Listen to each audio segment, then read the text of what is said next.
Trying to get a lot of dough and dirt through all the obstacles, cause anything is possible. Yeah, look at my glass. Oh man, I got a lot of gold. Stack that bread and by my nose. Anything is possible. Yeah. Trying to get a lot of dough and dirt through all the obstacles, cause anything is possible. Hey.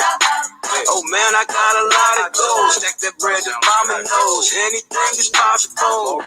Hey. I grind to get a lot of dough and dirt through all the obstacles, cause anything is possible. Yeah. Oh man, I got a lot of gold. Stack that bread and by my nose. Anything is possible. Yeah. All I know is get paper. All I do is shit major. Bought a condo on the top floor in the buildings, the skyscrapers. I'm feeling like I'm Kobe, LeBron for the Lakers. Feeling like I'm Idris, Paul Walker, Taker.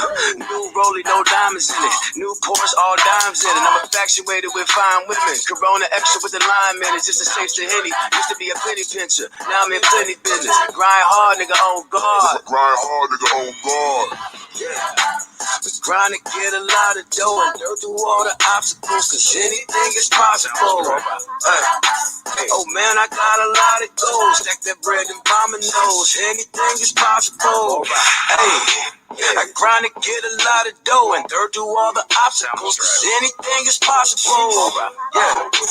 Oh man, I got a lot of gold. Stack that bread and by my nose. Anything is possible. I lean with it, I rock with it. Locks under my socks fitted. Tahoe with the black tip. Used to girl heavy accent, but my whole swag is magic.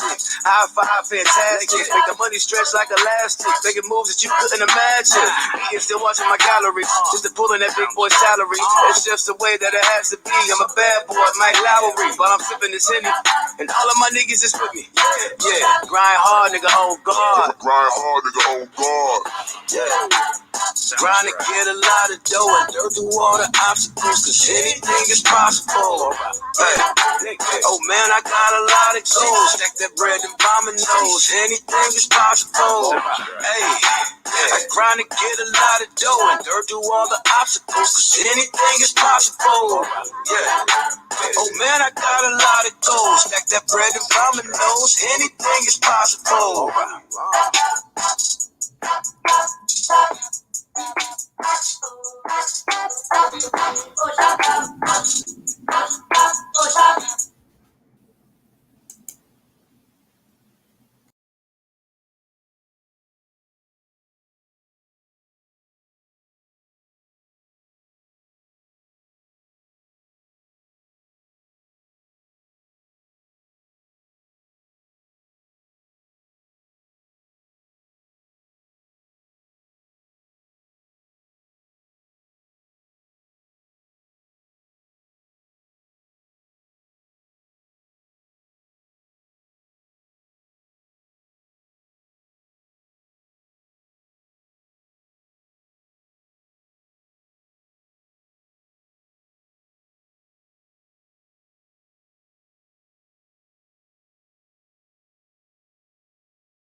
Okay, hi guys. I don't know if anybody's in here yet or if anybody's going to be in here, but I have things that I would like to share. And I've been trying to do this for, I don't know, day after day after day, but I think I got it under control now. So let's see if we got this here.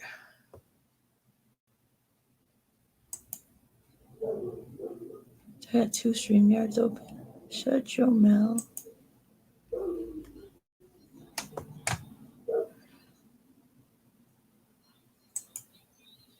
Oh, I do. Okay.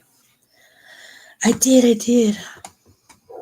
So I was supposed to put. Oh, I closed the wrong one. Nope, we got it. We're good. Okay, so I'm going to be sharing some stuff with you guys, just domestic violence awareness. And if anybody wants to come in and chat, I just want to get this out there. It's just Domestic Violence Awareness Month, and I am a domestic violence survivor. I got a crazy story, but let's see. So just give me a second, and I'm going to pull that up, and then we'll get going, okay? Thank you.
Okay, good. So what I have here is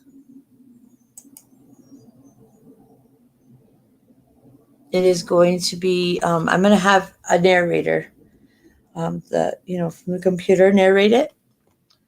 So what is this?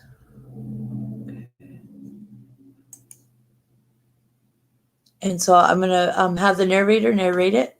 So I have a few sheets to go through, what it does to children, teen abuse, in the Black community, in the Alaskan Native and Native communities, I have a bunch of little fact sheets, warning signs. I think this is the warning signs. So this is 10 warning signs, and then we're going to go to what domestic violence is, psychological abuse, and so on and so forth. So we'll just go from there.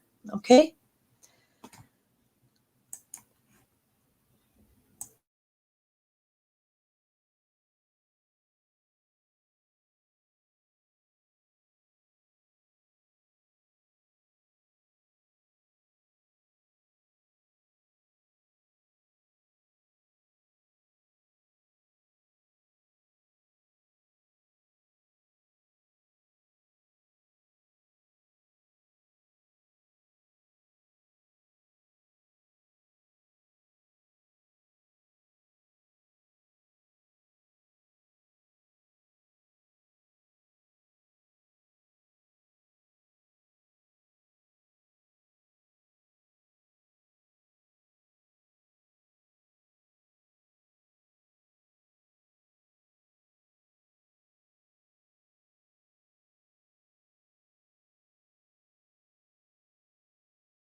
I guess I'll be reading it.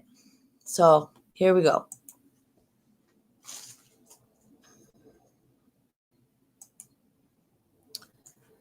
So we're going to zoom in. So this is to end domestic violence, but this is 10 warning signs. Does your partner put you down or call you names, control you where you go or who you spend time with, hurt you by hitting, kicking, or strangling you, blame you for their violent or abusive behaviors, threaten to take your children away, treat you like a servant or make all the decisions in the relationship, prevent you from getting or keeping a job, make or carry out threats, make you afraid using looks or gesture, pressure or force you into unwanted sex. I don't want to say things I don't want to get like flagged or whatever they do on YouTube. If you recognize any of these signs, or if you or someone you know in the abusive relationship share this, in an abusive relationship, there is help available. It is not your fault and you are not alone. See the services we offer at Steps to End Domestic Violence. And I actually put the national hotline for domestic violence across the banner. So if anybody needs to, if any of this rings a bell, or if anybody needs help, please look at the number that's on the banner. It is The number is the National Domestic Violence Hotline number is 1-800-799-SAFE. So it's 1-800-799-7233. Or the TTY number is 1-800-787-3224. So if anybody needs help or needs to reach out, that's the number to call. So we're going to go on to the next one. I got to pick up my son here, so shortly from school. So hopefully you guys can hear me. I'm hoping you guys can. We'll see what happens. So this is, what is psychological abuse? God damn it. So, psychological abuse involves trauma to the victim caused by verbal abuse, acts, threats, or coercive tactics. Perpetrators use psychological abuse to control, terrorize, and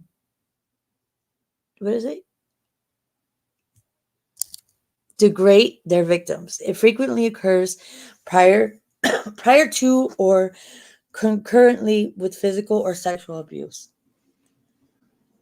Psychological abuse includes humiliating the victim, controlling what the victim can or cannot do, withholding information from the victim, deliberately doing something to make the victim feel diminished or embarrassed, isolating the victim from friends and or family, denying the victim access to money or other basic resources, stalking, demeaning the victim in public or in private, undermining the victim's confidence and or sense of self-worth, convincing the victim that she or he is crazy.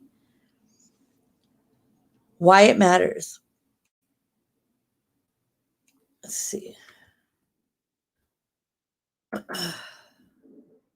Psychological abuse increases. All right, dude. Psychological abuse increases the trauma. Let's see. All right, folks. Increases the trauma. Let's see. Hold on one second. See if we can do it different. Let's see what happens. Excuse me.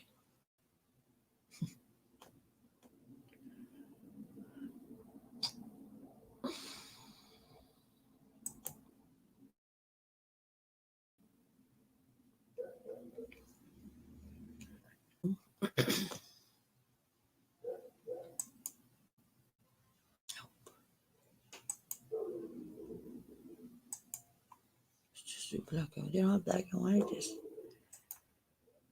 black and white.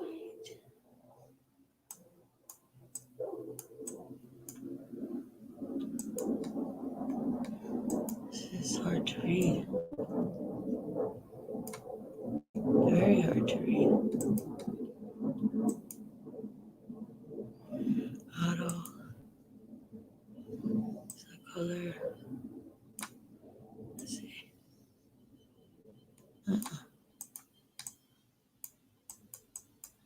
That might be better. No, I don't want that later. I'll be able to read it. Okay.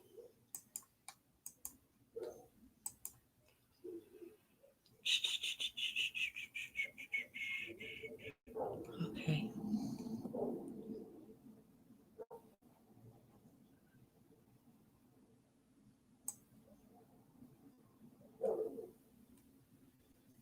Be a little better. Let's see.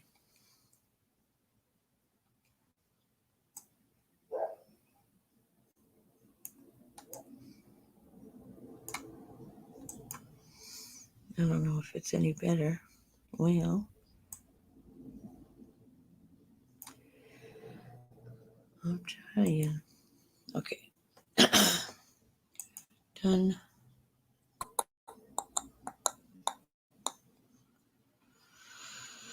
Okay. That's better. Psychological abuse includes humiliating the victim, controlling what the victim can or cannot do, withholding information from the victim, deliberately doing something to make the victim feel diminished or embarrassed, isolating the victim from friends and or family, denying the victim access to money or other basic resources, stalking, demeaning the victim in public or in private, undermining the victim's confidence and or sense of self-worth, convincing the victim that she or he is crazy. Okay. So why it matters now. Why it matters. This mouse acts so weird. Psychological abuse increases the trauma of physical and sexual abuse, and a number of studies have demonstrated that psychological abuse independently causes long-term damage to the victim's mental health. Victims of psychological abuse often experience depression, post-traumatic stress disorder, suicidal ideation, low self-esteem, and difficulty trusting others. Subtle psychological abuse is more harmful than either overt psychological abuse and or direct aggression. So what does this other one say? Did you know? Okay, here's some facts. That 44.4% of women and 48.8% of men have experienced at least one psychologically aggressive behavior by an intimate partner. 4 in 10 women and 4 in 10 men have experienced at least one form of coercive control by an intimate partner in their lifetime. 17.9% of women have experienced a situation where an intimate partner tried to keep them from seeing family and friends. 18.7% of women have experienced threats of physical harm by a physical partner. 95% of men who physically abuse their intimate partners also psychologically abuse them. Women who earn 65% or more of their household income are more likely to be psychologically abused than women who earn less than 65% of their household income. So, psychological abuse involves trauma to the victim caused by, this mouse is so touchy, caused by verbal abuse, acts, threats, or acts or coercive tactics. Perpetrators use psychological abuse to control, terrorize, and degenerate their victims. Denigrate, does it say denigrate? Their victims. It frequently occurs prior to or concurrently with physical or sexual abuse. Oh, I should have said SA. But anyway, okay. So we'll go to the next one. I think the effects of psychological abuse. You have to edit every single picture.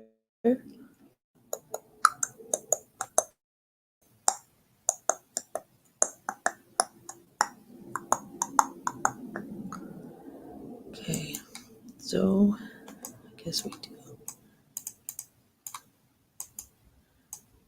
We're gonna make it this way, this way. That's what we did.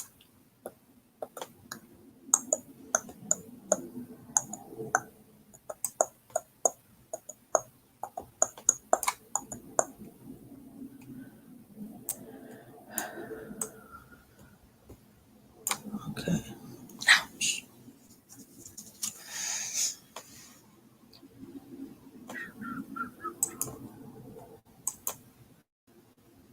Okay. So I don't know if it's gonna be any better. Oh, where'd you go? Okay, here we go.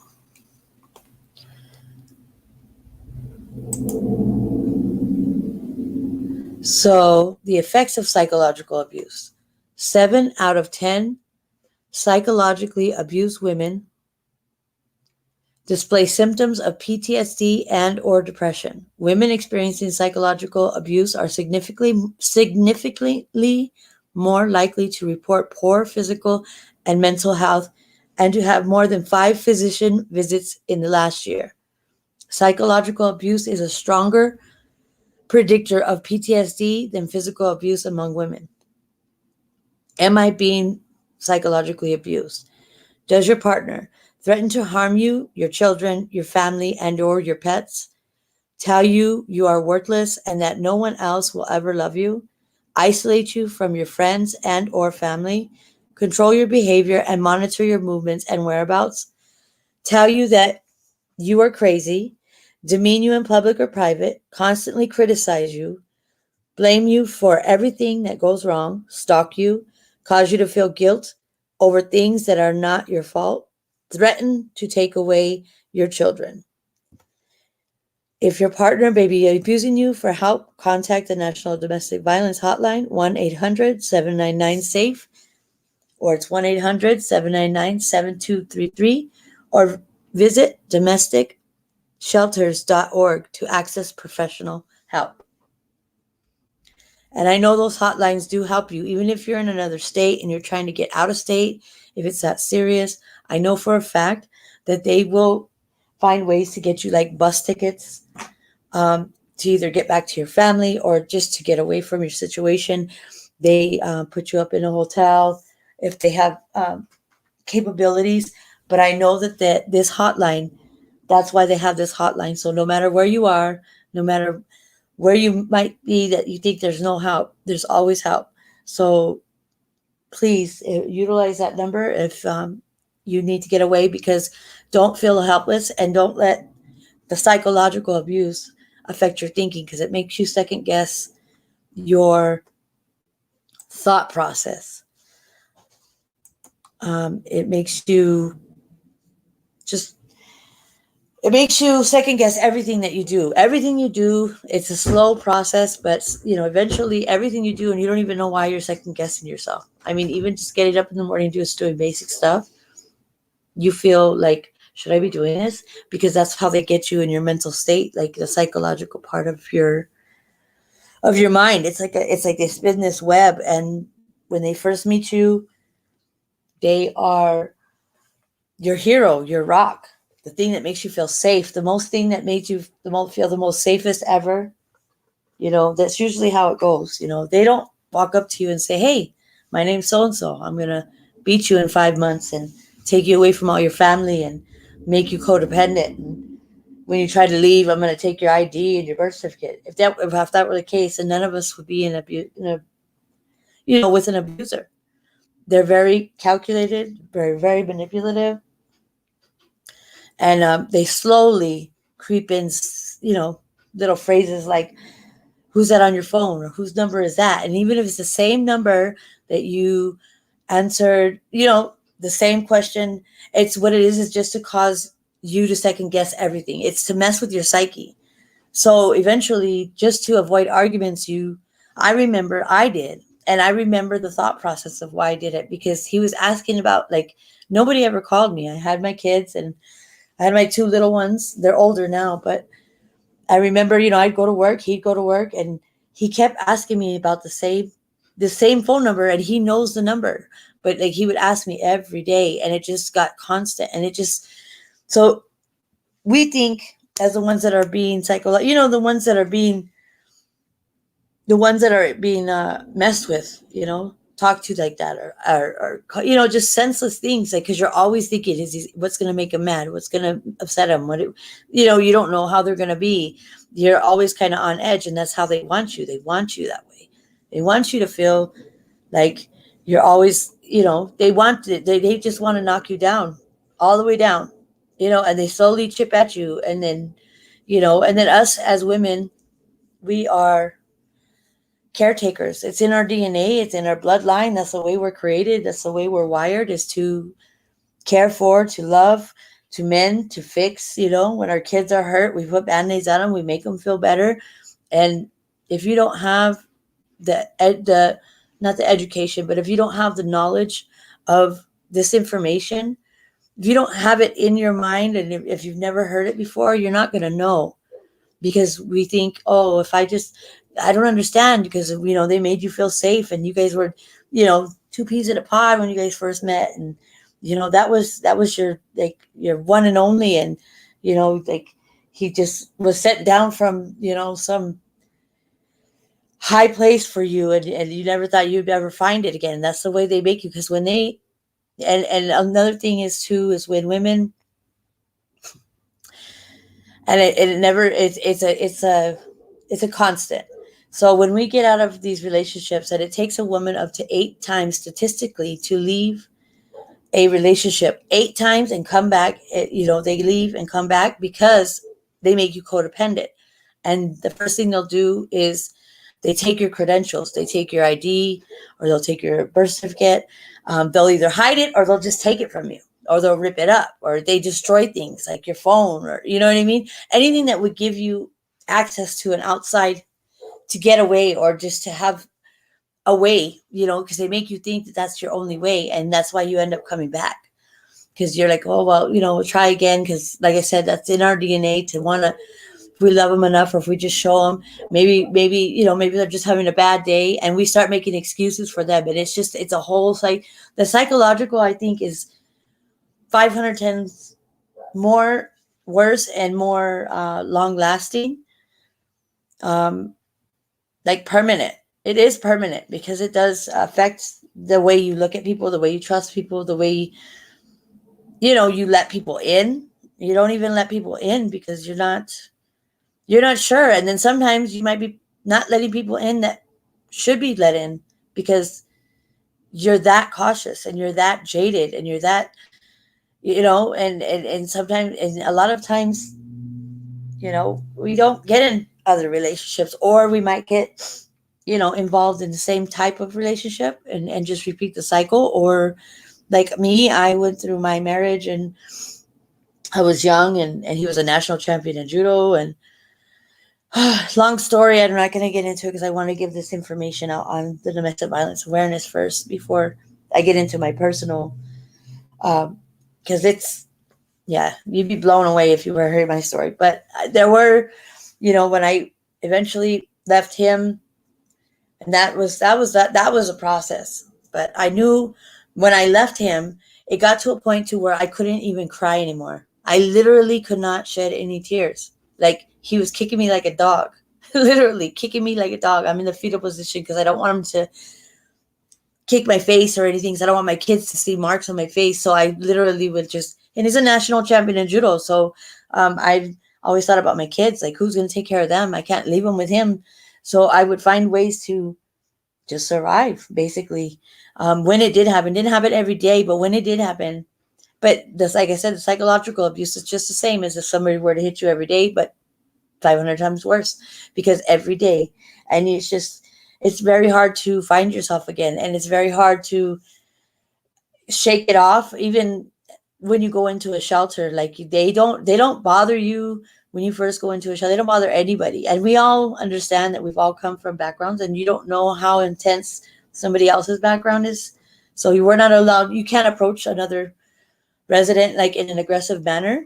Like, that's like 100% not allowed, because we seem to take a little bit of our abuser with us. And that's what I observed after a while, just sitting back and just watching, kind of, a lot of people like me, and you don't know if you do come aggressive to, and you don't realize you're coming aggressive. You don't realize that you're maybe talking in a tone that could make somebody else like trigger, because you don't know what they experience. They could have been locked up on a chain in the basement. They could have been, beaten every single solitary day, all day. They could, it could get way more severe. So like, you have to be very aware of how you just, not to approach, because it is a big trigger with, with people. And they're not like, hey, you got to get out, but they are pretty, they're pretty set fast on, you can't do that. And, sometimes some women do end up getting, you got to leave, because they don't know how to stop, and they don't know how to rein it in, because we're so used to being with that abuser. We don't even realize that we take a little bit of that character with us. We don't even realize it. Like, subconsciously, you take that with you. So then when you are engaging with other people, it's almost like you're like a clone, like, because you because of what you've heard and the rhetoric and the verbs, the verbal, the way every day was the same, bat, bat, bat, bat, just right like a broken record, just and we seem because we've heard it and it was drilled in us. It's basically, it's drilled in your mind and you don't even realize it. And sometimes you um, express yourself or you answer back to people in a way that you don't even realize you're doing it. And I just did that I came to that observation one day, just sitting in the little smoking patio out there. And I remember just seeing some women come in, and when you come in when you come in, they kind of leave you alone. They have resources upon resources upon resources to help you. And they ask you to kind of meet with them, and you only meet with them like for like 5-10 minutes here and there. You kind of come and go as you please. And but the first couple of days you don't really go anywhere because you don't even know what to do. You're lost because all you know is being with that person, and all you know is what you've heard over and over and over. And it's like you don't even know who you are. So it takes a couple of days, literally takes a couple of days for you to just, I don't know, just it's like you're in shock almost. Like it's like a psychological shock, because you don't even know who you are or how to find yourself. And so it's like you kind of have to. It literally is like being in shock, or like somebody who's like like having hypothermia, where they're having starting to get hypothermia, and how you have to immediately like have to treat it. And yeah, it's very hard. And a lot of times, there's women that still, have conversations with their ex because it's insane. It's insane how they tie you in. And the one thing that women always say, I know, and I remember them always saying that too. And I never clicked. It took a while for it to click, and I can tell you that later, like my story. But I have many layers, but I don't regret anything that I've been through. So hold on, my son.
I need just those spooky. So what do you want to watch? Sniper Wolf. I'm gonna watch spooky Sniper Wolf. No spooky Sniper Wolf? Yeah, because it's scary. It's scary? Mhm. Okay, so what do you want me to do? So I want real Sniper Wolf. So you want me to cast it on the TV or what? Yes, I don't like spooky. What if I put a spooky one on? Will you be sad? No. No. Will you say, Mom? I don't want spooky Sniper. Why do you want to watch Sniper Wolf? Because Noble watches Sniper Wolf? No, I like. Sorry, guys. Hold on.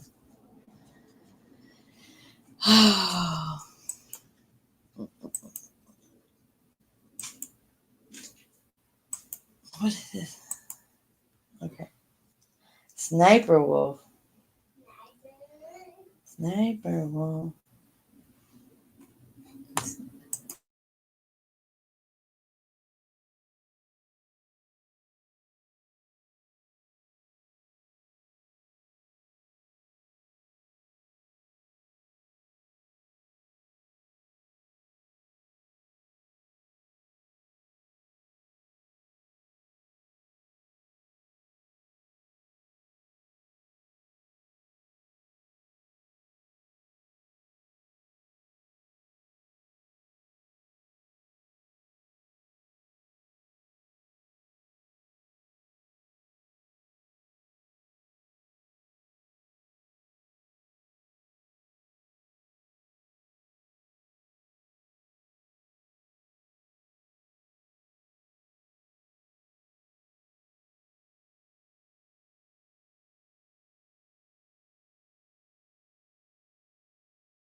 Okay, guys. So sorry, that was my son. He's 3 years old. He's like, I want to watch Sniper Wolf. I don't know. I don't get it, but it is what it is. Let's see. Let's see. Okay.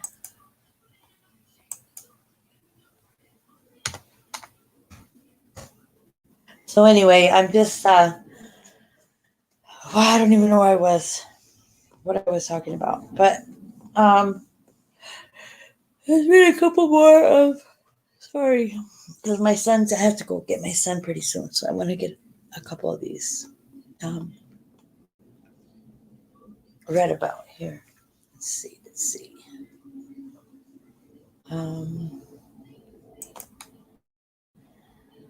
Okay, so we read this one. Oh, we already did so. Okay, so this one is what is this one? This one is this is crazy. Okay.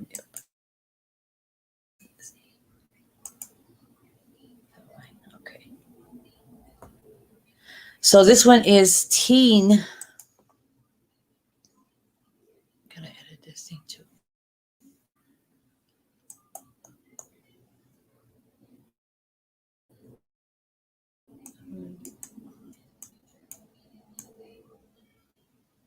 Okay.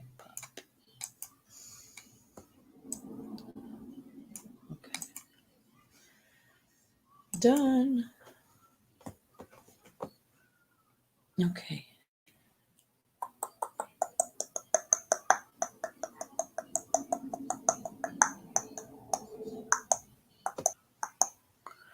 Okay, so this is teen campus and dating violence. So let's see, let's check the other. Okay. So teen, this stupid thing keeps coming up. Teen campus and dating violence. So teen dating violence, nearly 20%. Wait, let me check the other one. Maybe I'm reading the wrong one. Because I had to screenshot these. Oh, wait.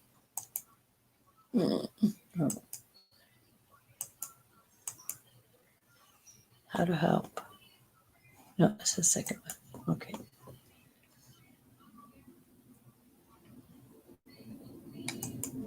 Okay, so teen dating violence.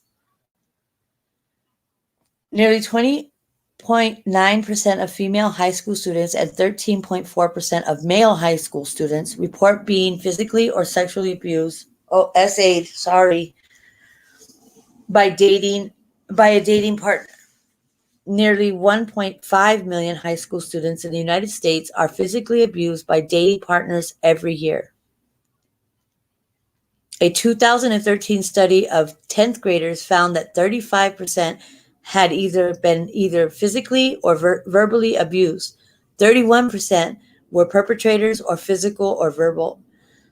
Were 31% were perpetrators of physical or verbal abuse. A 2014 study found 10% of teenage students in dating relationships were coerced into sex intercourse in the previous year. A 2013 study found 26% of teens in relationships were victims of cyber dating abuse.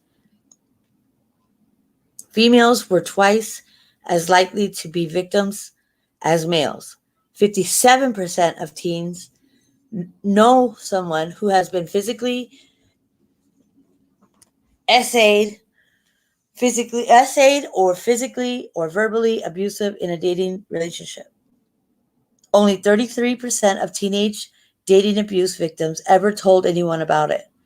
50% of youth reporting dating violence and rape also reported attempted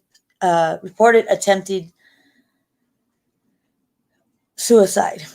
This is compared to 12.5% of non-abused girls and 5.4% of non-abused boys. That's a very low percentage. Very low. So that's the majority of a class. That's crazy. It's just crazy when you read these statistics because I don't know. It's insane. I don't know. It's it's crazy when you actually see it on paper and I'm a visual learner, so like when I see it visually, it I think it hits home more for me than somebody actually just telling me. Let's see, campus violence. 43% of dating college women reported experiencing violent or abusive behaviors from their partner. Over 13% of college women report that they have been stalked. Of these, 42% were stalked by a boyfriend or an ex-boyfriend. 1 in 5 women are sexually assaulted. I keep saying it. Damn. I mean, it is what it is, but I don't want it to. I should just say it what it is, and I'm not even gonna be ashamed of it. If it chimes their silly algorithm or whatever their little identification thing is, it is what it is. Because this is some serious stuff. So anyway, 43% of dating college women reported experiencing violent or abusive behaviors from a partner. Over 13% of college women report that they have been stalked. Of these, 42% were stalked by a boyfriend or an ex-boyfriend. 1 in 5 women are sexually assaulted during their college tenures. Date rape among college students accounts for 35% of attempted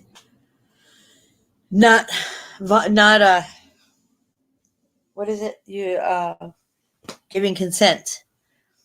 22.9% of threatened rapes, and 12.8% of completed. So they've actually did it. So attempted and then completed. Oh, it's crazy. I didn't go to college like that, but I don't know if I'd want to. Because it is, guys are all, that's when they're all, woo, party, whatever. And if you're not taught what is consent and what is not consent, real talk, like, it does. I don't know. Let's just go on. I have my own observations and high conclusions. Why it matters. Domestic violence occurs in dating relationships as well as marriages. Women aged 16 to 24 experience domestic violence at the highest rate of any age group, almost 3 times the national average. Federal law and many state laws define domestic violence as abuse perpetrated by a current or former spouse, cohabitant, is that I say that right? Cohabitant, or co-parent. This leaves dating partners without protections afforded to other current or former intimate partners, including access to protective orders and protection from gun violence. The rate of marriage has declined steeply over the last 50 years. People, particularly young people, are dating longer than in previous generations. As people get married later in life, dating violence will continue to rise. Given the prevalence of domestic violence within these dating relationships and a shift in the structure of relationships today, communities must work together to ensure that victims of dating violence have access to resources and an increase in legal protections. That's true. That's true. Let's see. We got here. Okay. This one. Is it this one? Okay. How to help. And this is in regards to teen, campus, and dating violence. One of the most effective way to help protect young adults from dating violence is to contact members of Congress and ask them to expand the federal definition of domestic violence to including dating violence and stalking. Introduce co-sponsor and what?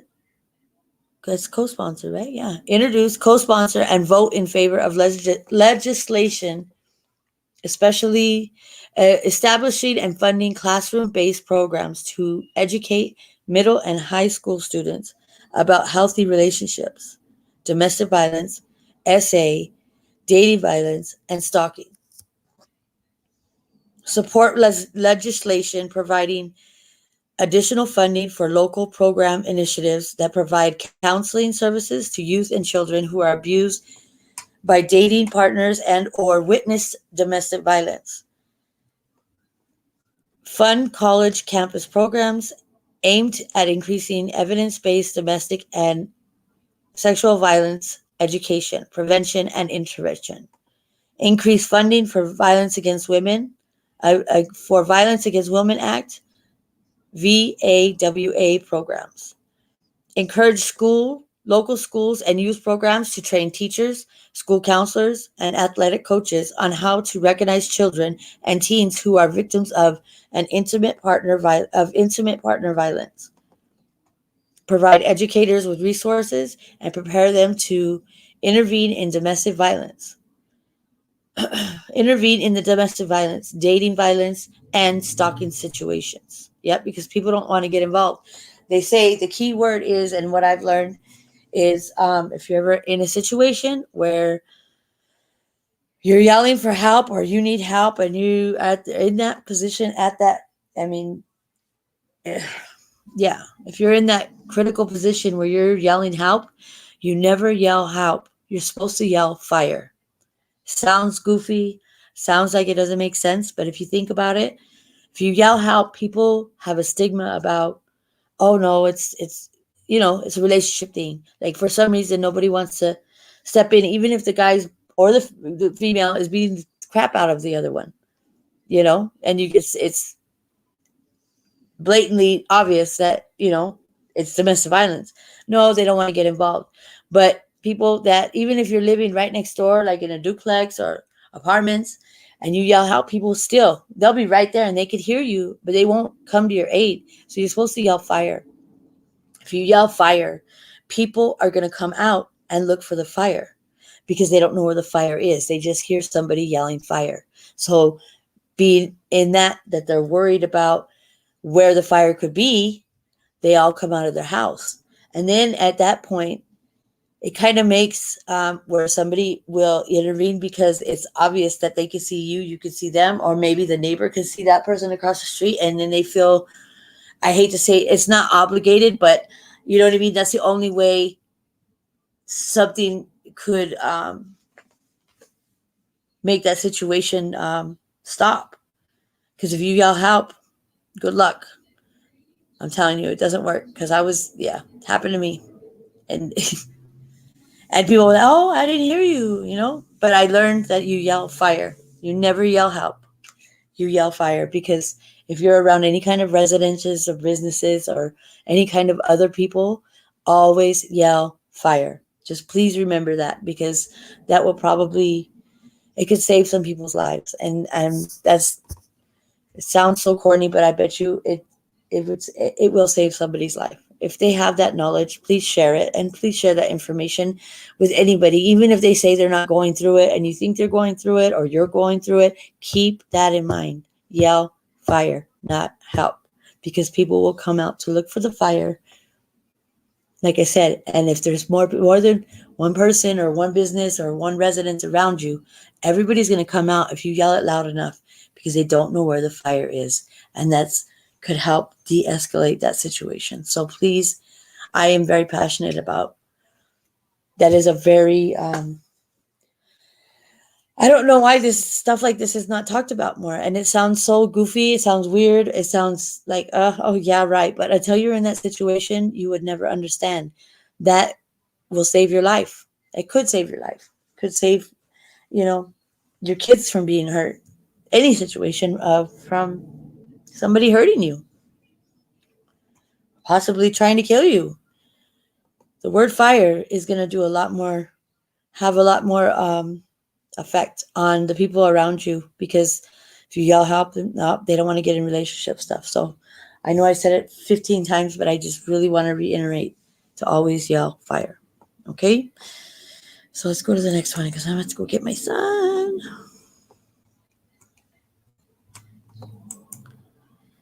Let's see. Okay, so this is, I think I have for Native Americans, like Alaska Native and Native Americans too. So this is not just, because obviously I'm not African American, but I think that this is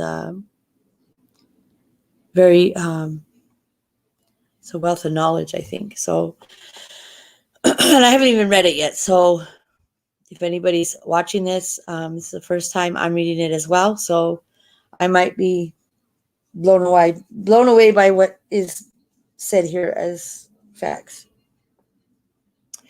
What is domestic violence? So this says domestic violence and the Black community. Black, blah, blah, blah, blah, blah. Domestic violence and the Black community. So I'm just reading what it says here. So please don't anybody take offense or, well, how come you didn't say it like this or say it like that? Because I'm just reading what's said here. Okay.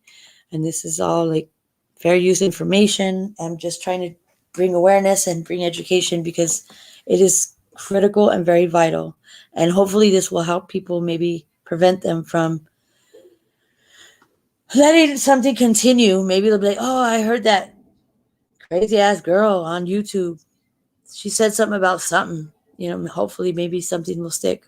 I'm hoping, because it's a scary thing.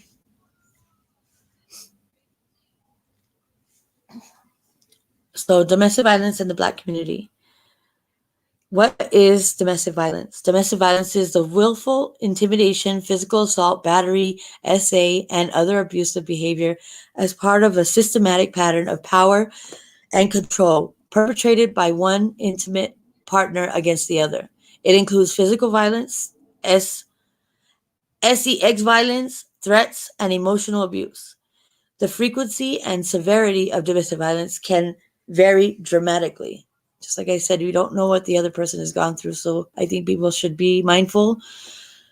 I know that it's hard, and I know there's a lot of ignorance out there, but I mean, if you have any kind of sense or knowledge, or where you can sense somebody's vibe or energies, like I can kind of sense a room. Like if everybody's pissed off in the room, trust me, I can feel it. And I feel like it's like I pull their energy. It's weird. And I feel like I can't, like I feel discombobulated. Like I have to remove myself from, if it's a lot of people that are like, just like, I mean, just with that ugliness inside, like they're all mad at each other or whatever, but I literally can pull, and I don't know how to.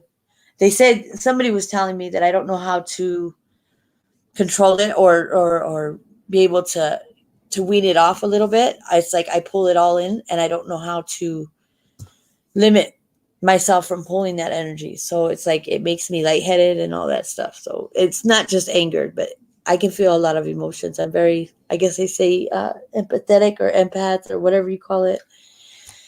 I just have a lot going on in my life, so I don't really tap into Pandora's box, because I want to wait till I'm settled and like really settled, like with a home foundation and stuff, and maybe I might tap into that, because they say, oh, you got a gift, and well, I got too much going on. I don't know if I want. It'd be like Whoopi Goldberg on that movie Ghost, She's like, who was that? You could hear me? How Patrick Swayze, oh, you could hear me? And she thought, what the hell? Because she was faking it the whole time. And then all of a sudden she heard Patrick Swayze. Yeah, that would be so me, trying to run from him. Anyway. So what is domestic violence? Domestic violence is, well, I already read that. Threats and emotional, the frequency, severity, domestic violence can vary dramatically. Context. Due to systematic racism, racist policies, and racist societal structures, both Black women and Black men experience intimate partner violence at a disproportionately high rate. By intentionally denying Black people access to economic opportunities, the ability to build intergenerational wealth, healthcare, education, and a sense of safety from governmental systems, racist policies increase the prevalence of risk factors for domestic violence. These systems create numerous barriers for survivors seeking safety. Law enforcement officials often arrest Black survivors, and police, jurors, and judges are less likely to believe the Black survivors than white survivors. Racist systems put Black people at greater risk at experiencing intimate partner violence. There it is. Statistics. 45.1% of Black women and 40.1% of Black men have experienced intimate partner physical violence, intimate partner violence, sex violence, and or intimate partner stalking in their lifetime. 31.8% of Black women and 16.8% of Black men have experienced one or more of the following intimate partner violence related impacts: being fearful, concern for their safety, any post-traumatic stress disorder symptoms, injury, need for medical care, housing services, victim advocate services, and or legal services, miss at least one day of work or school, and contacting a crisis hotline. Wow, that's true. Let's see. But they don't always believe the white women either, and they don't always believe that, let me tell you, because if you're even blocking somebody, they call it mutual combat or mutual, they'll arrest you both. So say you're fighting with whoever, you're arguing, and either that person or you, like, you're like, no, don't leave, and you're like blocking the doorway for prevent, like, if they're wanting to leave, like, I'm not talking about this, and I'm leaving, just fucking let me go, they just want to go. And if you or the other person physically kind of tries to block them from leaving, like, no, we're going to talk about this and that, you are going to be arrested for domestic violence as well, because you prevented that person from walking away from the situation. So they've got to a point to where it's not just one-sided, and that's why they always ask, what's the story, this and that, and they try to decipher, I guess. I can't speak for all, but that's what they're supposed to do, is decipher what the story is and how it all kind of went down. And if they say, oh, I tried to keep him here and I knew we could work it out, then right there you're telling on yourself that you kept him from leaving, or he kept you from leaving, like exiting to walk away from the situation before it escalated into domestic violence. So you will be arrested as well. Just a food for thought, because that was like, what? yeah, I remember. So I don't remember where I heard that information, but I was like, it makes sense though. Because if you're preventing somebody from walking away from a heated situation, regardless if you want them to leave, regardless if they're going to go cheat, regardless if they're going to, whatever the case may be, but they're trying to leave the situation. If you prevent them from leaving, just by even just physically, just kind of putting your arm up and not letting them leave because you want to work it out, you will be arrested too. So just food for thought. Let's see. 31.8%. Did I read that already? Following intimate symptoms. Yeah. 41.2% of Black women and 36.3% of Black men have experienced intimate partner physical violence in their lifetimes. 53.8% of Black women and 56.1% of Black men have experienced psychological aggression by an intimate partner in their lifetime. 8.8% of Black women have been the victims of intimate partner rape in their lifetimes. 17.4% of Black women and 14.8% of Black men have experienced intimate partner sexual sex violence other than rape in their lifetime. 9.5% of Black women have experienced intimate partner stalking in their lifetime. Homicide. An estimated 51.3% of Black adult female homicides are related to intimate partner violence. Wow. That's crazy. Mm-mm. That's insane. I mean, I'm sure that's a high. Wow. I'm going to read it one more time. An estimated 51.3% of Black adult female homicides are related to intimate partner violence. That's crazy. It's slightly over half. That's a lot. That's crazy. Wow. Huh. Between 2003 and 2014, 57.7% of Black adult female homicide victims were murdered with the use of a firearm. Oh my God. That's wow. I'm reading this for the first time, and I've never read like statistics on like that. I have like so many of these fact sheets. I have it all the way for every state, like what's in Arizona, California, Connecticut, and it'll tell you percentages for every single state. I have all that too. I just haven't really, I mean, it's so much. I haven't really sat down and read it because I've been trying to share it with you guys first, but that's, wow. That's too, I can't even say anything because it'll be insensitive, and it's not insensitive to Black women. It's just, you really don't, I'm speechless. That's a huge percent. 57.7% of Black adult female homicide victims were murdered with the use of a firearm. Wow. In 2017, for female victim male offender homicides, Black females had the highest rate at 2.55 per 100,000. What? Hold on, let me read that again. In 2017, for female victim male offender homicides, Black females had the highest rate at 2.55 per 100,000. I'm not sure. So that, okay, I think I get it.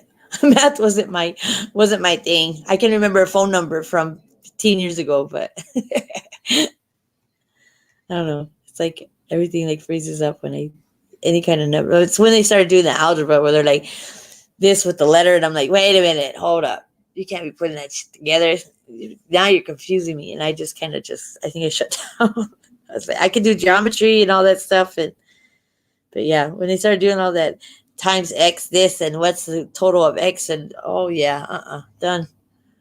That's too much for my brain. I can do, all my basic stuff, not like elementary basic, but yeah, I can't do algebra. I'm going to tell you that right now. Right from the jump. You teach them the alphabet, tell her in elementary school and all that stuff, and then all of a sudden you want to throw it in with the numbers. No, I'm good. It's so stupid, but it's true. And so let's see, what is this? So this has, what does it say? Stupid thing keeps popping up. It says, what is this paper? It says examining the impact. So this has weekly report surveillance. So it just has all the where they got the facts. Violence Policy Center, when men murder women. So it tells you kind of where you could get research, I think, where you could get this information if you want to do more digging and finding that specific information. Oh no, Mr. Bill. Where'd you go? Can I move myself? What time is it?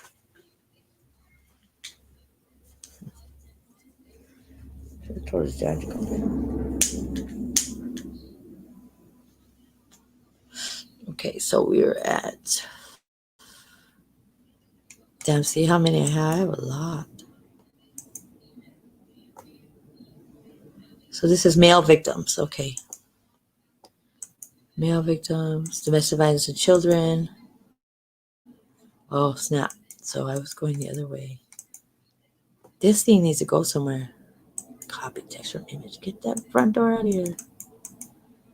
Oh, there's the Black community. And then that's a safety planning, so I can't miss that either. That's definitely. See, against domestic violence against American Indian and Alaska Native women. So I have that one too. Let me see if you can still see this stuff.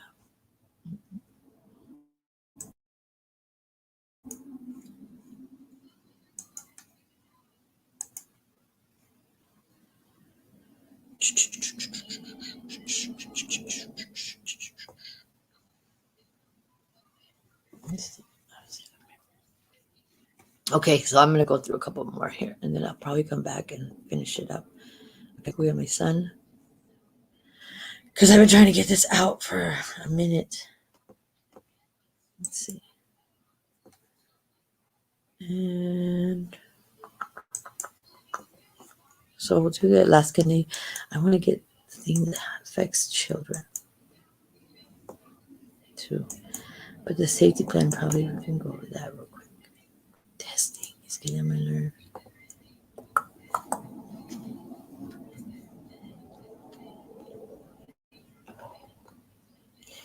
Okay, so safety planning. So this would be, let's edit this silly thing too.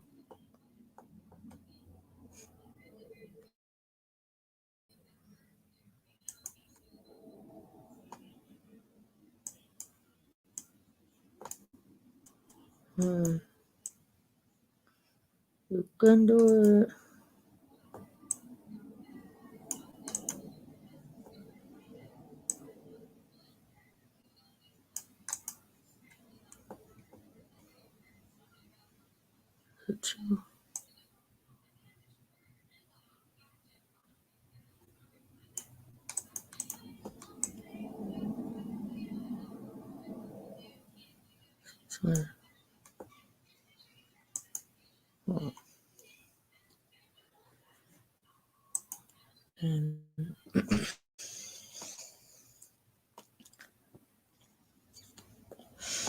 Okay, so safety planning. Start smoking a cigarette. Okay, safety planning. Though this is like a safety plan that kind of gives you kind of a heads up of what you should take with you.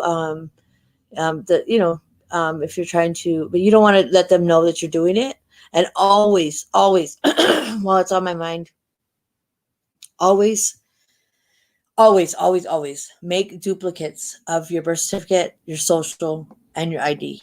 Always. And then what you do with that is you go and somebody you can trust, because a lot of times when you're in this, they wean you away from your family and friends, and then your friends, and then when you don't talk to them for so long, because you stop talking to them little by little because just to avoid arguments with your partner, and then it comes down to where like where have you been all this time? Because they don't understand what's going on because you're not saying anything, or maybe they don't understand, or I don't know. And I don't understand why I absolutely despise when people say, I don't know how a woman could stay with a man that beats her.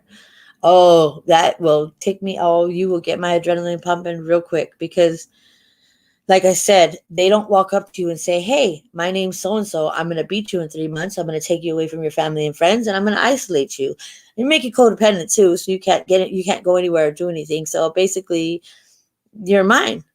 That's in nice words. But if they were to walk up to you, none of us would ever be with an abuser. But another theory that I have is I think it would solve a lot of problems. I don't know if anybody's ever thought about this theory. And I know it doesn't really sound cruel, but I think they should get all abusers, like violent abusers, whether you're, abuser and abuser. An abuser is an abuser. An SA person that does SA on people, child molesters, all that stuff, chomos and all. I think that they should find an island, a secluded island where they can't get off of, where they can't try to do Gilligan's Island and make a boat, and put all the abusers and all the SA and child molesters and all that stuff, put them all on that island. This is my theory. And I'm not going to be ashamed of it because I think, honestly, I wouldn't, it's not going to happen, but there's so much in this world. If they get all of them and put them on a secluded island where they can't get off of, they'll take care of each other. They'll handle each other because the abusers are going to be abusers and they're not going to like child molesters. So they'll all handle each other. Like, basically, they'll take each other out.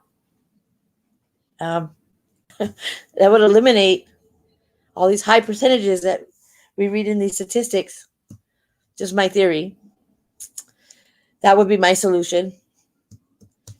I'm, not like somebody, like, I don't know. I don't even want to get into that because it is what it is. When you're an abuser, you're an abuser. When you're a child molester, you're a child molester. It is what it is. Real talk. Oh, what time is it? Wait a number. Okay. Okay, safety planning. Though it is not your responsibility to stop the abuser's behavior, you can work on ways to increase your safety. You have a right to be safe. Safety while physical violence is occurring. Number 1, practice how to get out of your home safely. Never be left. Identify which doors, windows, or stairwells would be best. So if you what abusers love to do, and it is what do you call it? I don't even know the name for it, but it is a signature. That's not the right word, but it's a signature thing that they do. It is something that is known. And what they do is they back you into corners or into rooms that don't have an exit.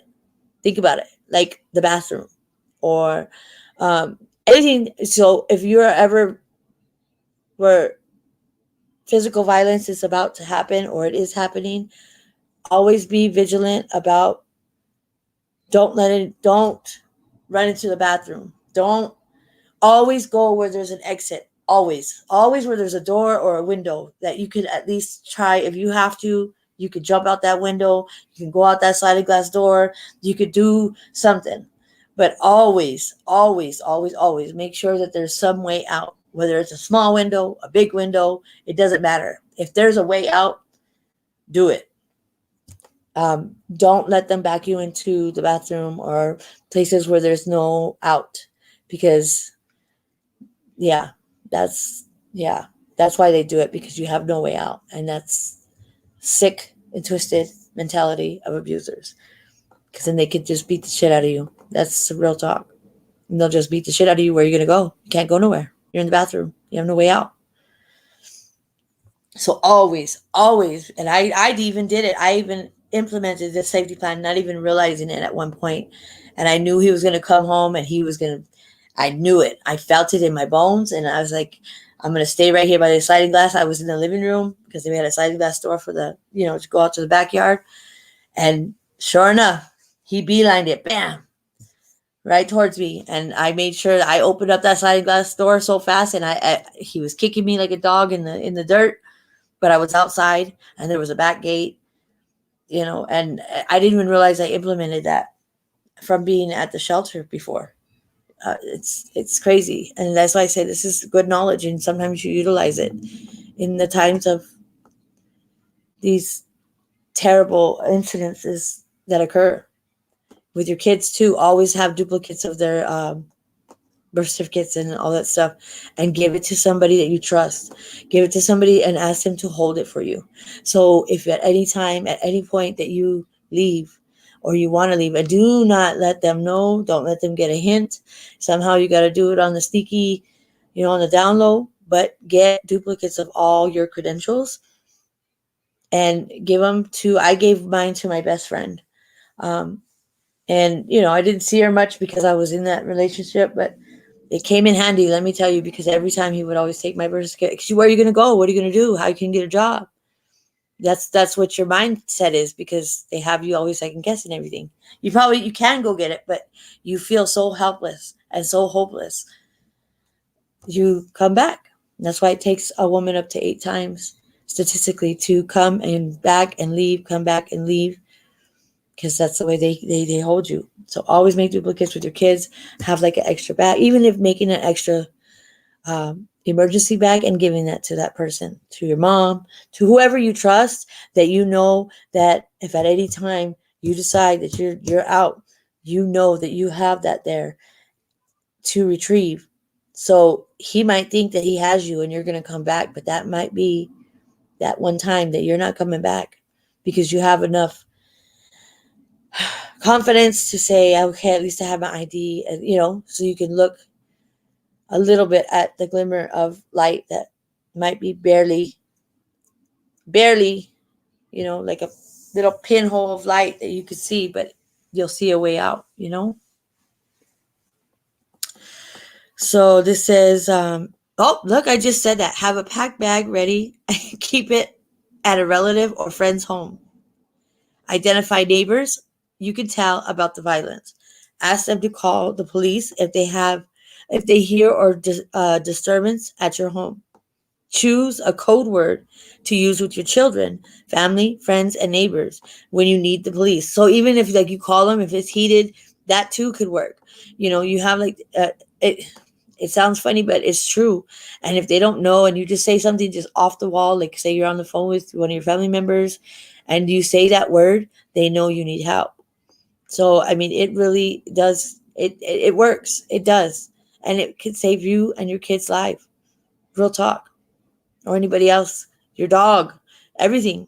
I mean, simple things that sound really mundane, but this should be talked about more often. So our young girls that are in school and high school, and we could break the cycle. We could break this, like, we have to break the cycle, because if we don't, we just carry our baggage, carries on to our children. Our children have to carry that baggage, and they have to carry our weight that we didn't let off our shoulders. They have to carry our weight because we chose to, we didn't know how, or we didn't have the knowledge to, or how to do it.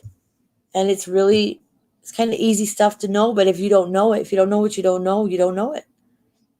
If you don't know different, if you've never seen different, you're not going to know that things are different until you see different. Like a family, like eating at a table together. If you've never done that in your life growing up, and you were always just kind of raising yourself out there ripping and running the streets, or whatever the case may be, when you see a family sit down and have a meal together, that's going to be foreign to you. You're going to be like, it's going to make you nervous and uncomfortable, because it's not normal to you. That's not your normal. So like, it makes inside, like, the anxiety and stuff, because it's like, then you see different, and you're like, oh, so everybody's not dysfunctional. Everybody's not, because you don't know different unless you see different. Real talk. Let's see. Choose a code word. We did that. Decide and plan for where you will go if you have to leave. Even if you don't think right now that you'll need to, use your own instincts and judgment. Wait. Let's see. This is. Wait. Gotta hurry. Safety on the job or in public. This is a safety plan. Number 1, choose whom at work you will tell about the violence. Include office or building security. Provide a picture of your abuser. It sounds stupid, but I'm telling you, it will save your life.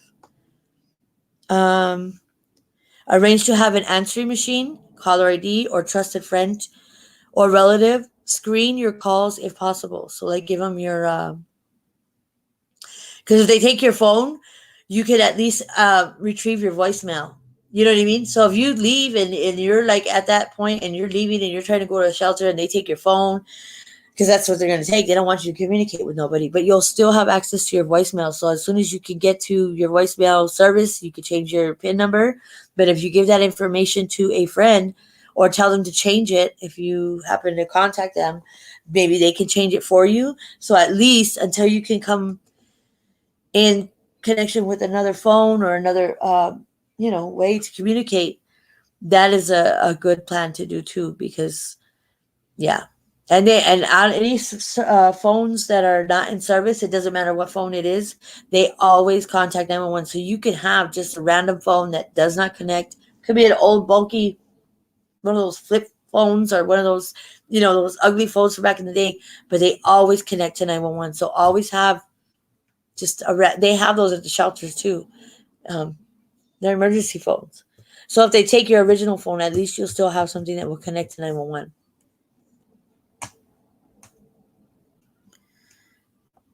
Let's see. Tell your children. Boy, snap. Let's see. Discuss safety. Let's see. Wait, I think I went too far. Decide and plan of where you go if you have to leave. Use your own instincts. Yeah. Safety in your own home. Change the locks on your doors as soon as possible.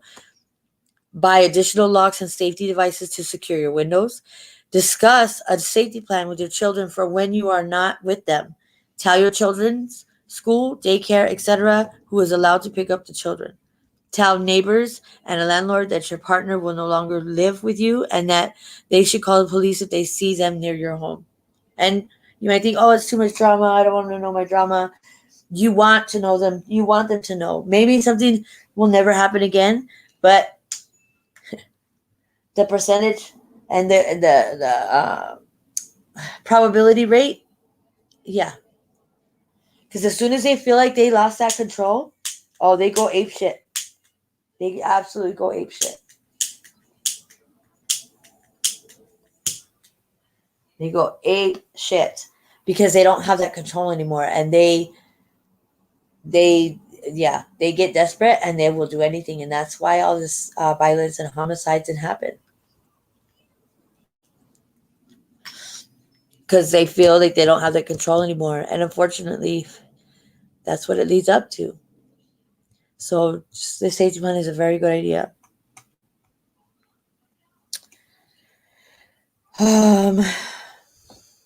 Safety on the job. Wait, you told them. I already read that one. Okay. Have somebody. What does it say? Have someone escort you to transportation and wait with you until you leave if possible. Use a variety of routes to go home. Yeah, don't use the same routes. Don't tell them who your new doctor is. Don't, even if they try to do the honeymoon phase and how you doing and you're at the shelter. Oh, I'm going to go to the doctor. Say you're pregnant and oh, it's the same doctor, because they're trying to find ways to get that control back and they're trying to find ways to get to you. So just don't offer that information. Don't, no matter how much you think you love them, don't do it, because it will keep them not being able to find you and you're still safe along with your kids. Your safety and emotional health. If you have to communicate with your abuser, choose the safest way to do so. Have positive thoughts about yourself and be clear with others about your needs. Practice self-care. Yep, you have to take care of yourself because you don't take care of yourself. You let yourself go, and then they're like, "Oh, you're what the fuck happened to you? You used to be cute. But you're so. It's like you got." I always said when I left my ex, they're like, "You look good. What? Why do you look different?" I'm like, "I lost 180 pounds. Shit, that was fucking my ex." That's probably why I look so. They said it looks like you lost weight. I said I did. I lost 180 pounds.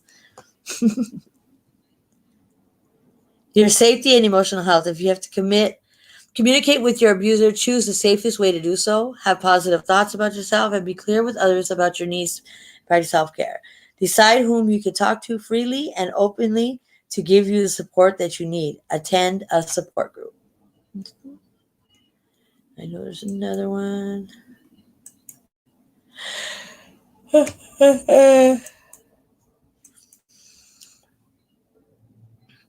Okay, so there we go.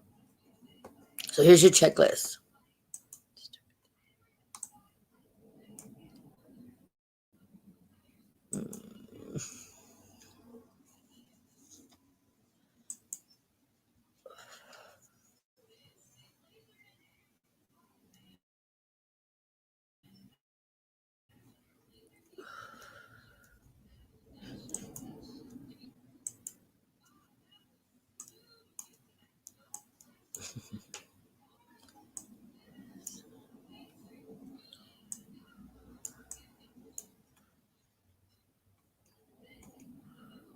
Oh, sorry, read it.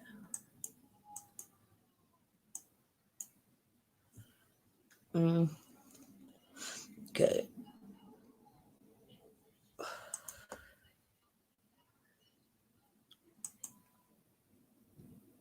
Oh shit! Fuck! I have to go get my son. Sorry, guys. Oh shit! I'm fucking late. Oh my god! I'll be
Back.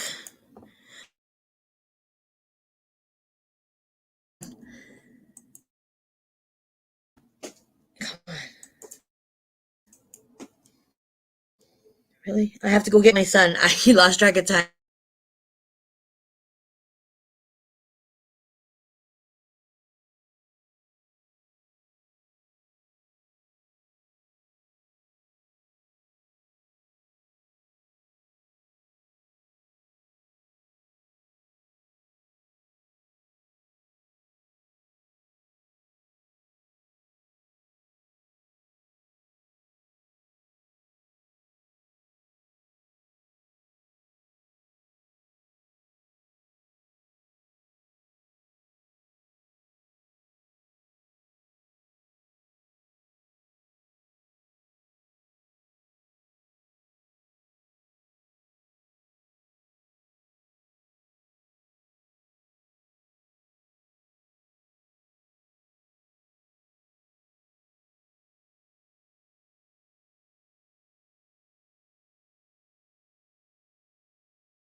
Come on.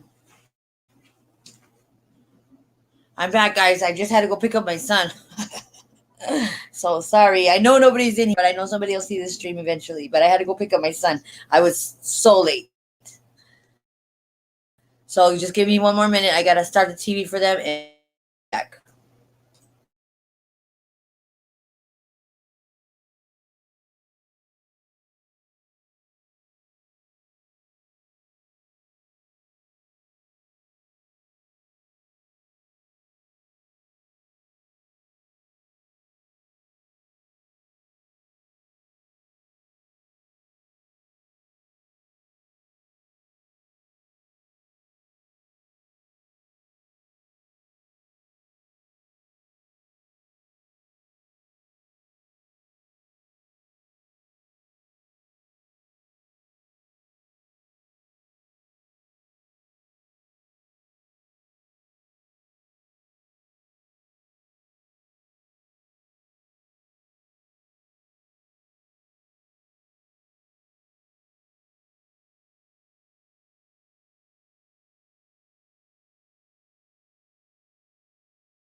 Okay, I'm back. Obviously, there's nobody here still, but I'm still going to go over this because I think that it's important. So, we will.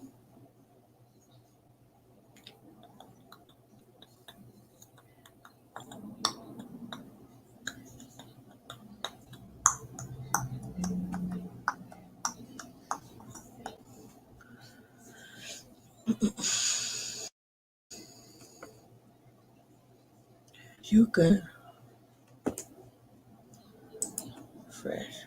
refresh, please.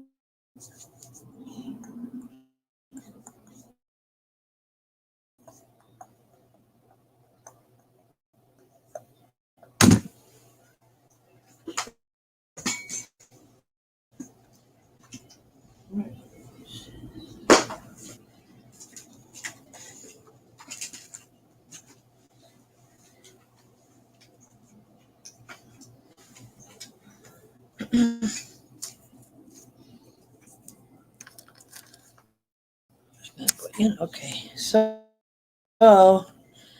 we're at the safety plan, right? That's what we were.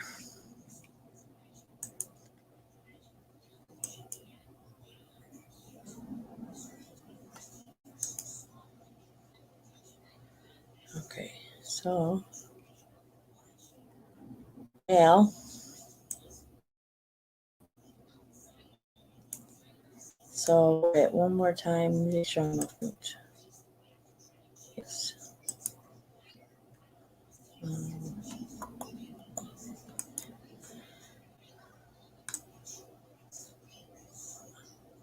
Uh-oh.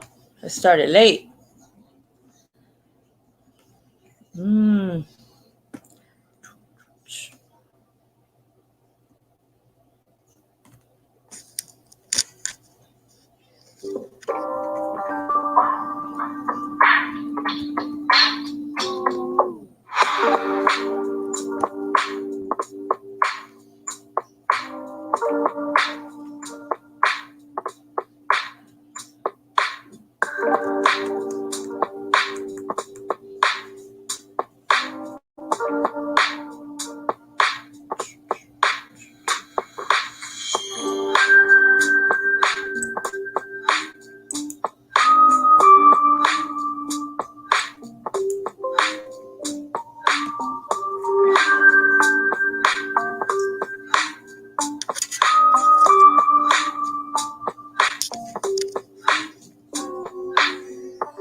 Boom, boom.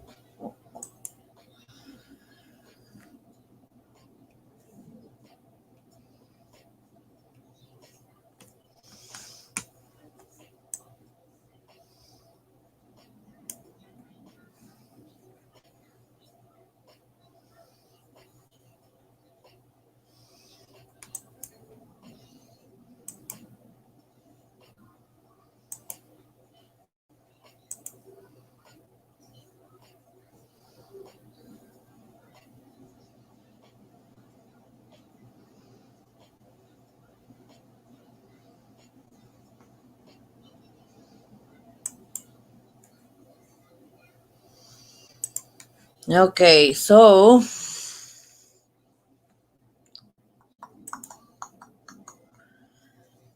so guys, let's see what we got. Okay, so there's checklist of what you need to take when you leave. So we don't even have like a hot letter. Add to.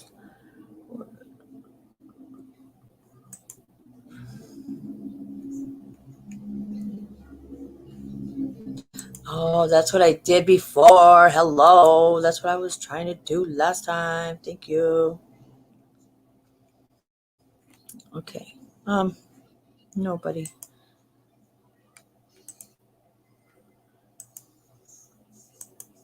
Oh, go back. Ay, ay, chiwali wali. Okay.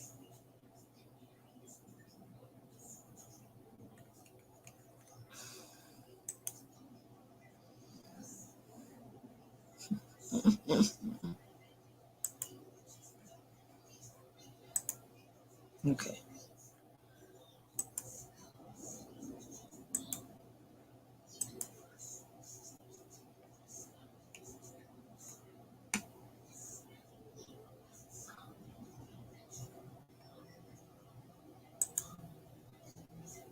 What is going on? Okay. So,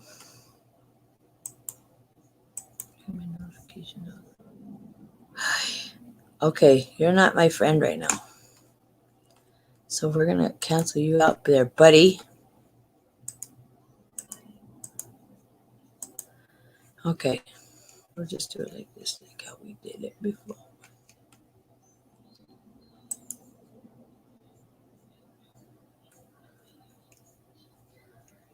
Okay. So what you need to take when you leave. This thing stinks. Okay. So what we need.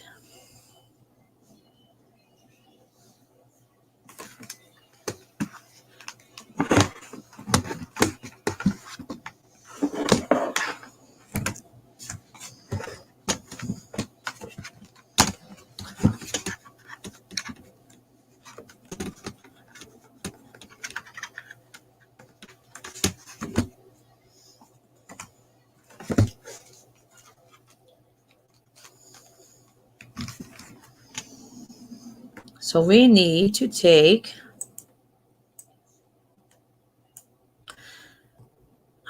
I wish this thing would. I don't know what is wrong with my mouse. Okay, so checklist used to end to help end domestic violence. So this is a checklist of things that you would need to take when you leave.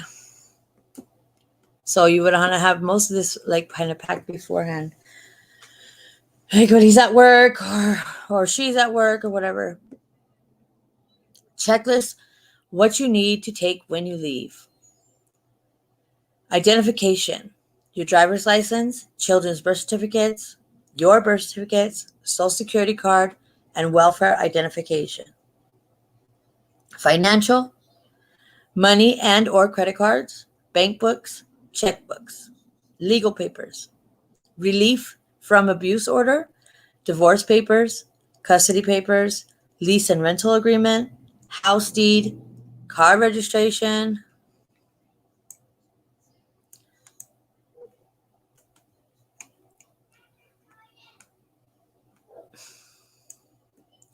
and insurance. Oh, you sorry son. What is wrong with this thing? Okay.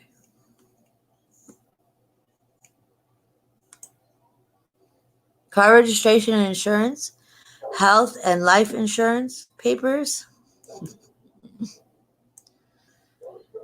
medical records for you and your children, work permits, green card, visa, passport, other, house and car keys, medications. That's always good to make duplicates of your house and car keys. Like if you're planning to leave, maybe not right away, but you start doing little things by little because obviously an abuser notices things, or they think they notice things, or they imagine things in their head. Like my ex is like, who was here? Will you move the truck? I see the tire marks. I'm like, dude, nobody's even moved the damn truck. But anyway, medical records.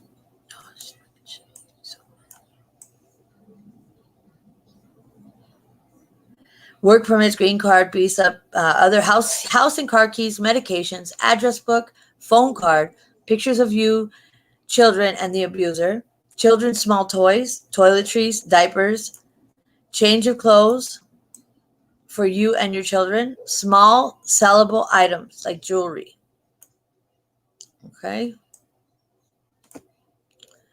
So then this, important phone numbers. 24-hour emergency services. Statewide line to local domestic violence programs is 1-800-ABUSE 95 ABUSE 95 228-7395. Statewide line to reach court staff after business hours at night and on weekends and holidays is 1-800-540-9990. Fill in your local numbers, your law enforcement, local, what? Oh, that's for Vermont. Local police department, county sheriff's department, medical services physician, pediatrician, ambulance service, hospital emergency room, legal assistance for legal aid, victim advocate in the state's attorney's office, and your attorney. So this is a checklist. Ooh. Come on. Of what you need to take when you leave. Okay, so let's go. What the hell is that? Beetle. Rose. Okay, go out now. And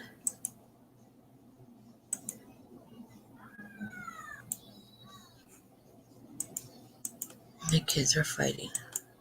Always bickering. Always, they can never be on the same page. We did the Black community.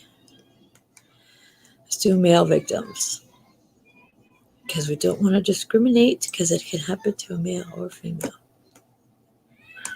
Oh, my kids. Hold on, I gotta go handle them real quick.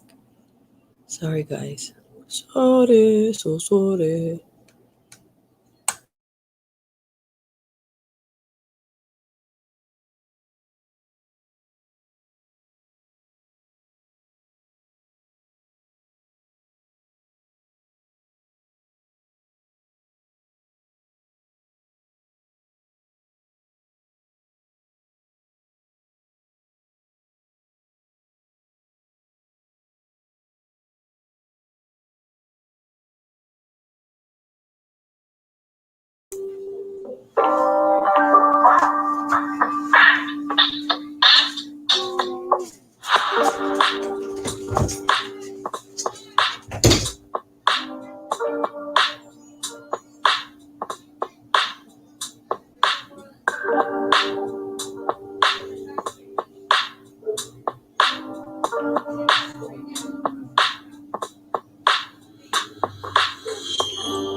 Okay, I'm back. I had to take. I'm sorry, I'm a single mom, so I gotta handle my kids first, foremost. So I know that I'm gonna redo this on my other channel on Awareness with Audrey. So it'll be a better one because I'm not gonna have no interruptions. My oldest one is going with his dad in about an hour. So I just wanted to get it out there. I gotta get, gotta get my nerve build up. You know what I mean? So that's where I'm coming from. That's the nervio. Um, let's see. Okay, so this is for male victims. Okay. Mm.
I'm going to see if this reads it now. Let's see what happens. This is my test stream. Oh, Lord have mercy. Lord have mercy.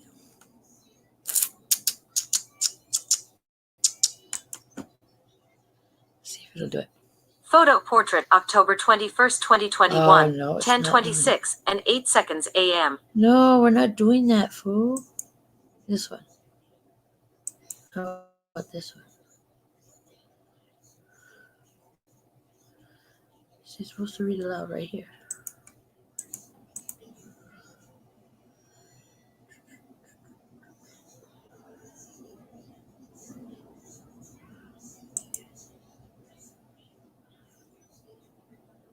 Control Shift U. Control Shift U.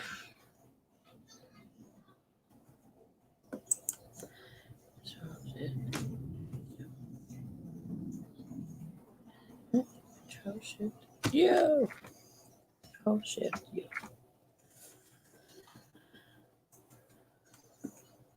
Nope, it's not gonna do it. Well, okay, well back to where we were. This is my test stream, guys, so please forgive me. I'm not a professional, not even a rookie. Better get my feet wet.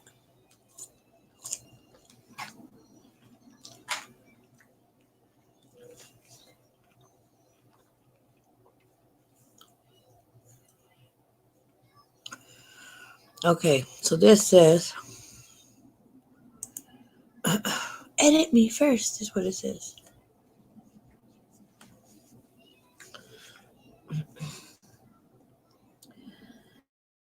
Edit me first.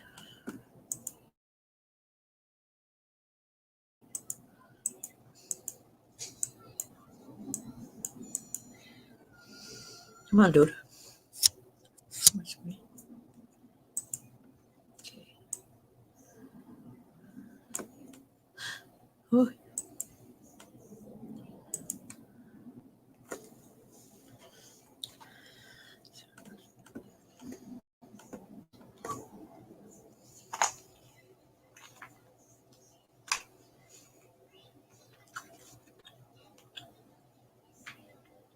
Sorry, I'm not starting.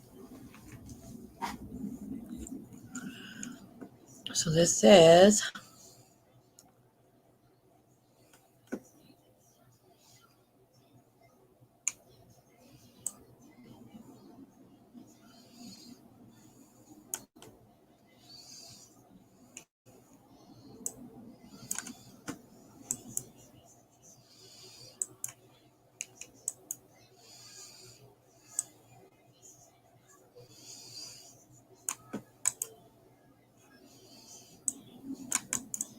how did I do that? What happened there? What is that? Oh, I don't know. What does that mean? Plus.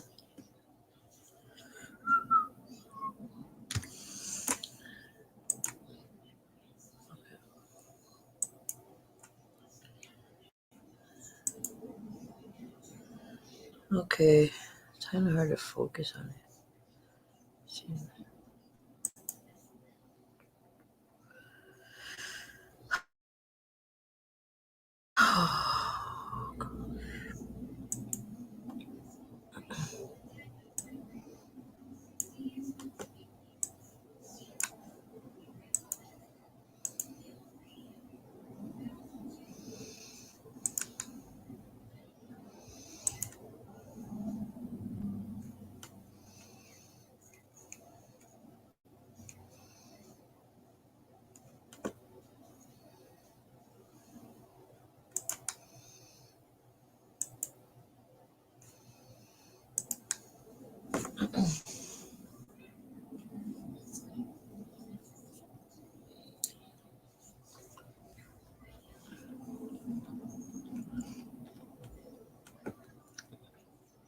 So this is male victims of intimate partner violence. 1 out of every 19 U.S. men have been stalked in their lifetime to the extent that they have felt very fearful or believed that they or someone close to them would be harmed or killed.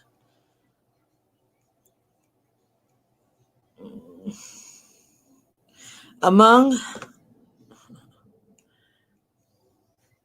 male stalking victims, almost half, 44.3%, reported being stalked by only male perpetrators, while a similar proportion, 46.7%, reported being stalked by only female perpetrators.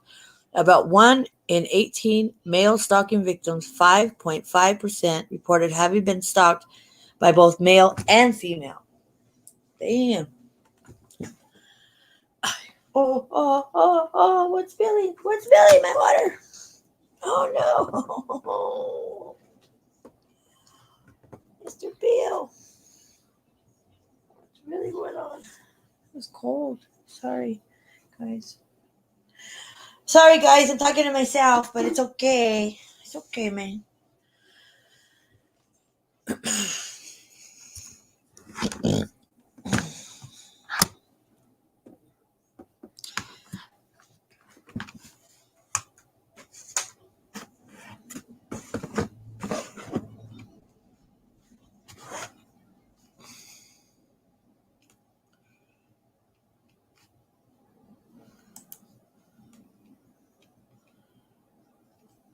Make it bigger. I can make it bigger.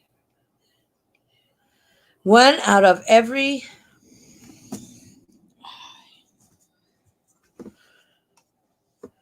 Let's see. Where are we?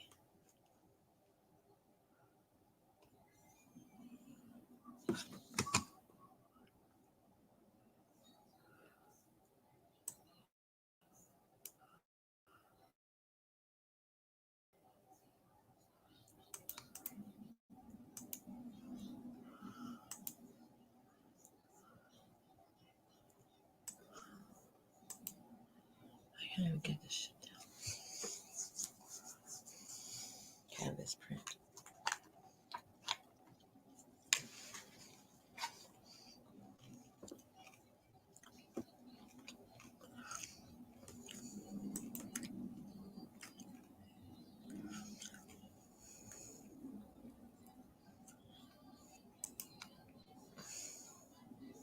Tell me if it was that easy. I'm going to be mad.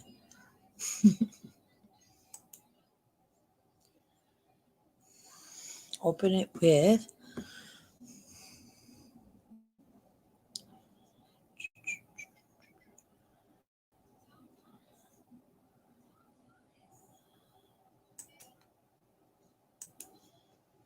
open this one.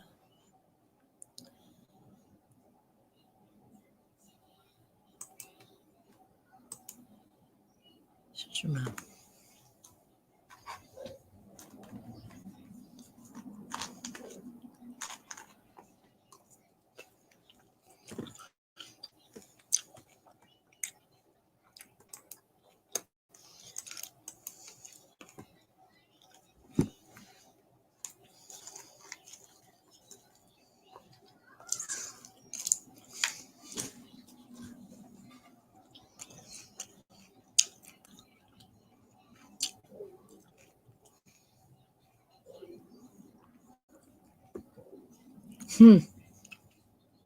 Shut your mouth.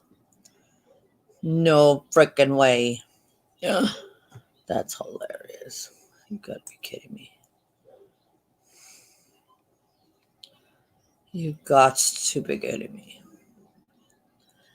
Okay, well, here we go. Let's see if we can see it on StreamYard.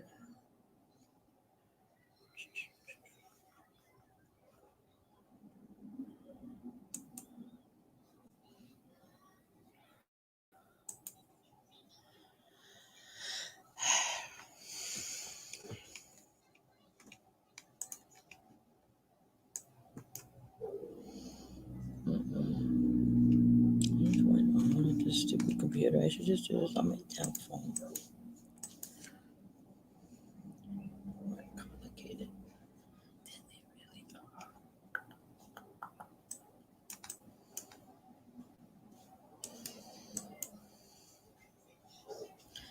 Okay.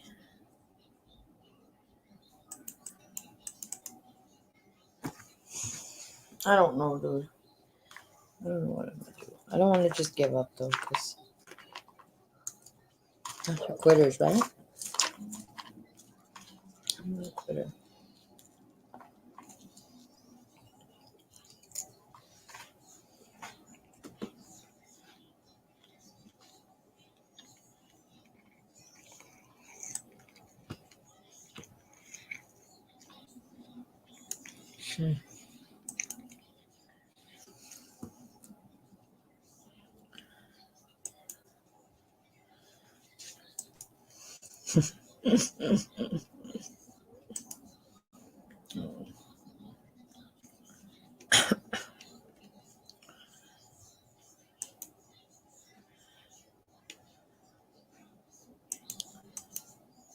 Wow.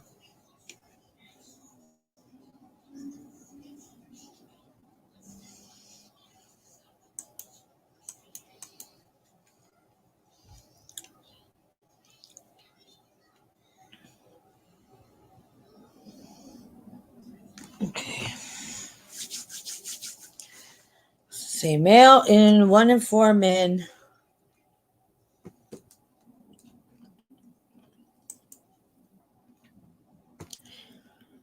have been physically abused, slapped, pushed, shoved by an intimate partner. 1 in 7 men have been severely physically abused, hit with a fist or a hard object, kicked, slammed against something, choked, burned, etc. by an intimate partner at some point in their lifetime. Nearly 1 in 10 men in the United States has experienced rape, physical violence, and or stalking by an intimate partner and reported at least one measured impact related to experiencing these or other forms of violent behavior in the relationship. For example, being fearful, concern for safety, post-traumatic stress disorder, symptoms, need for health care and injury, contacting the crisis hotline, need for housing services, and for victims advocate services. Same thing as for the women. Let's say it doesn't discriminate. Need for legal services, missed at least one day of work or school. 1 in 18 men are severely injured by intimate partners in their lifetime. Male rape victims and male victims of non-contact unwanted sexual experiences reported predominantly male and other forms of violence against males were mostly female. From 1994 to 2011, the rate of serious violence, rape, SA, robbery, and aggravated assault committed by an intimate partner declined 64% for males. But it's like 2021. This is like old data.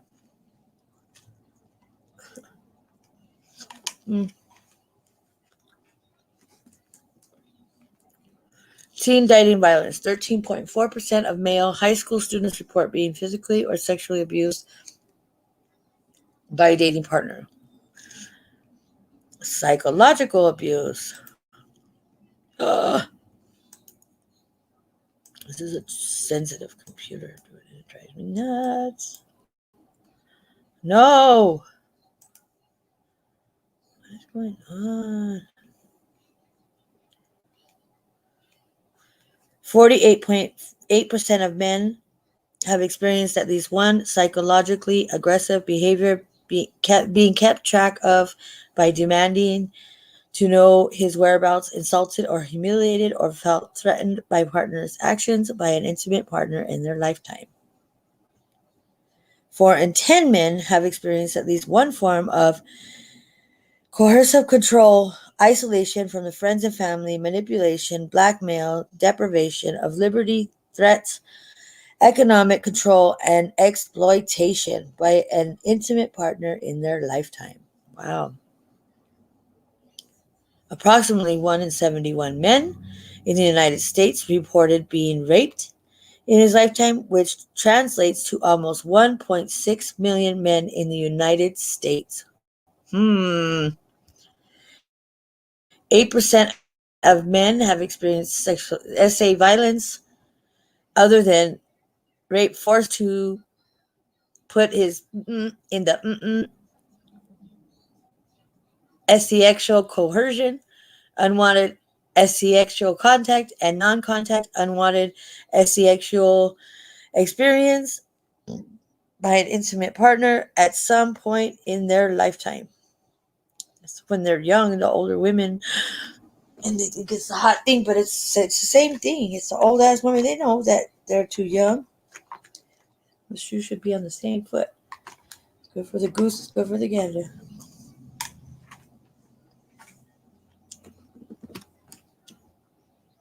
Sorry.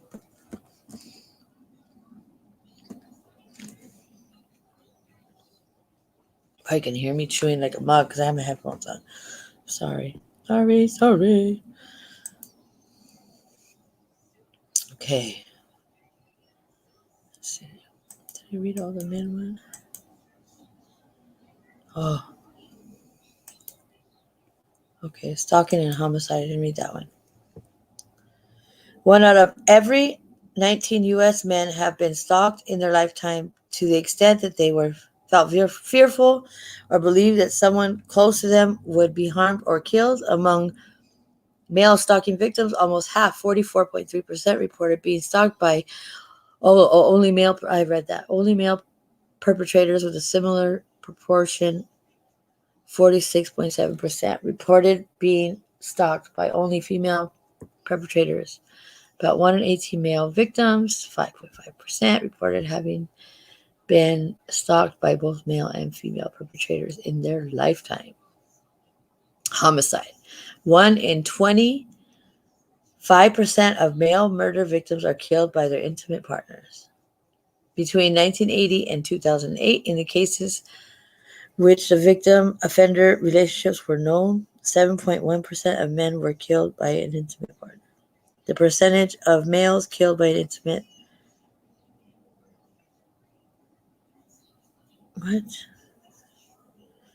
from 10 point. Okay.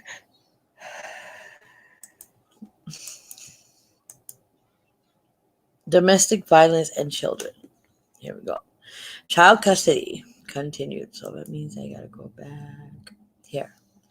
Did you know? Let's see if there's one more. Nope. In 2010, 1 in 15 children in the United States were exposed to an intimate partner violence for a total of more than, so that's for a total of more than 5 million children. Wow. Oh, witnessing intimate partner violence is associated with other forms of violence. 1 in 3 children who witnessed domestic violence were also child abuse victims. Witness in 43% of the domestic violence incidents with female victims, children or residents of the household where the incident occurred. In a single day in 2007, 13,485 children were living in a domestic violence shelter and or transitional housing facility. Damn. One single day. Hold on. Fucking kids. Wait. Not fuck. No, I'm just talking under my breath. My bad. It's just their brothers, dude. They're not even used to it. He's been here 3 years on this earth already, and he can't even. He just whine. Go over it. They say don't cry like a girl, but I think boys cry more than girls. My opinion. Anyway, I'll be back.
Okay, guys, I gotta go. I gotta take care of my boys till my son leaves. I'm sorry. I apologize.